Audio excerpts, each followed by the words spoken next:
Now, KAYFLOCK's lawyer recently came out on a podcast talking about his own podcast, actually, talking about KAYFLOCK's case. And in the video, he mentioned the fact that the man that KAYFLOCK killed allegedly had a firearm hidden in his jacket that fell out when he was loaded onto the stretcher to be taken away from the scene. Now, this case is pretty straightforward, although it was told two different ways up until a video of the incident was initially discovered. If you look at the press reports when this murder took place, Kevin, that's what I call him, was alleged to be walking by a barber shop in Harlem.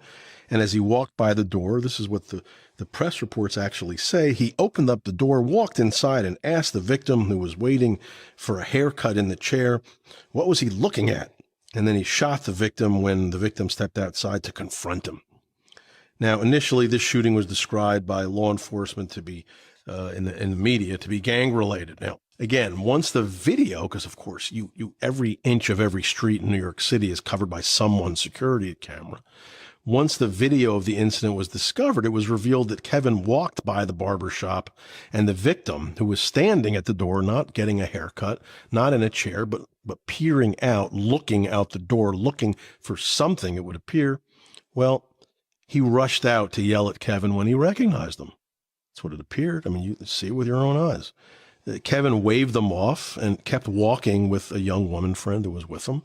Just walked by and was like, nah, not interested. Then the victim, I hate to call him the victim because he was the aggressor, he then walked aggressively towards Kevin and the young woman with his hands in his pockets. He had one of those puffy jackets with pockets.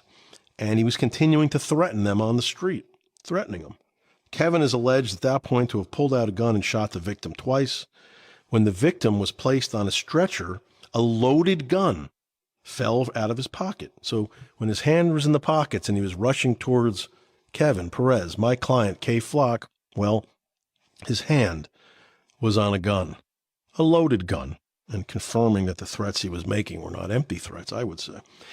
Now, both the victim and Kevin are alleged by the state to be in opposing gangs, and thus the reason that the incident even occurred. So this is supposedly gang violence, according to the police. Now, honestly, if the lawyer is telling the truth, they need to free KAYFLOCK. If the lawyer is telling the truth, I mean, the footage shows that KAYFLOCK did not enter the barbershop. It showed that he walked past the barbershop, but someone within the barbershop spotted him, said something to him. They had some words back and forth. The guy kept coming out of the barbershop and approached KAYFLOCK. KAYFLOCK pulled out his own firearm and shot and killed let's just tell the truth, the assailant, the aggressor. Now, do I agree with KAYFLOCK's the kind of music he puts out, the image and message he promotes? Fuck no.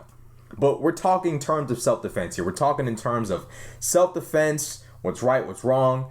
And from the footage I saw, I'm going to be honest, it doesn't look like KAYFLOCK murdered anybody. Now, I'm speaking as a Southerner. I'm speaking as somebody from the South. I'm not speaking as someone from New York or Chicago. I'm not from up north. I know y'all have some shitty self-defense laws up there.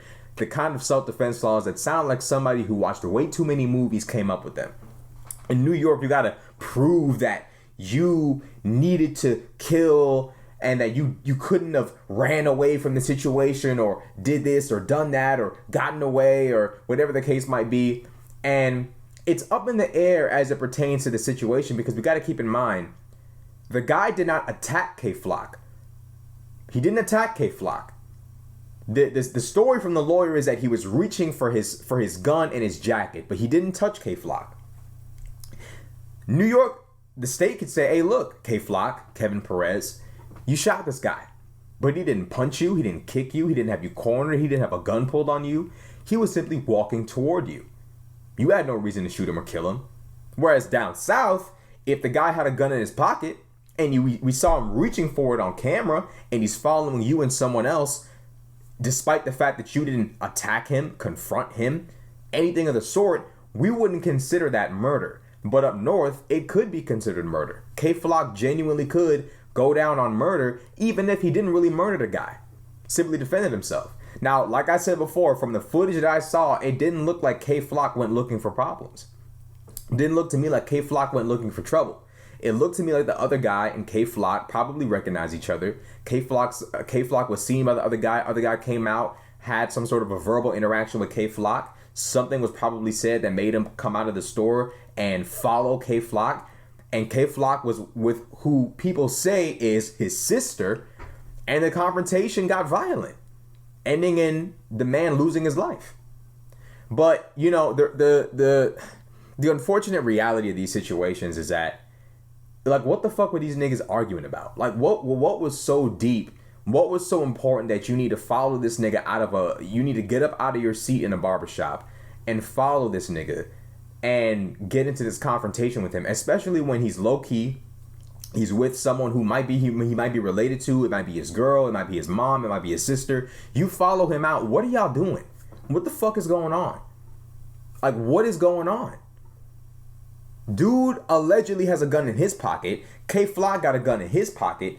What the fuck are these niggas like? What's going on? What's the beef? Who is this guy? Genuinely, I want to know. Currently, there's not enough information on that. But looking at the situation, and according to what the lawyer is saying, and I'm sure the lawyer is joining his alleged information with the footage, from what I saw on the footage and combining that with what the lawyer is saying, I don't look at KFLOK as somebody who was trigger happy or, you know, happy to kill or, you know, looking to cause problems. KFLOK kept walking. He didn't engage the assailant. He didn't engage what they're classifying as the victim. He didn't engage him. KFLOK simply kept walking. And the other guy came out of the barbershop, walked over to KFLOK, and it got violent and shit happened. And apparently, when the guy was loaded up on a stretcher, a firearm fell out of his jacket. But like I said before, the unfortunate truth is this. Just because someone had a firearm, said something to you, approached you aggressively, you were with your sister or some sort of female relative or female friend or whatever the case might be, someone who's more vulnerable in a confrontation than you, doesn't matter. If you pull that trigger before any sort of violence occurred, or you pull that trigger before you were cornered or any sort of dramatic movie bullshit that these New York legislators make up in their head, if you pull the trigger before that, you are now a murderer. Even if you didn't really murder the man. I guess in New York, KFLOK was just supposed to allow himself to be cornered and shot. Cornered or attacked or whatever. KFLOK was supposed to wait till the last millisecond of a second to pull his own gun out and do what he had to do. That's what it seems like the state of New York is saying to me, you, and everybody else. Nigga, if you want to be able to defend yourself in our state and in our city, you better be a hair's inch away from death. Then maybe we'll say that you're not a murderer. All in all, crazy shit. The KAYFLOCK case grows more and more and more and more information comes out. Just reporting it, keeping y'all up to date on what's going on. Like, comment, subscribe. I'm out.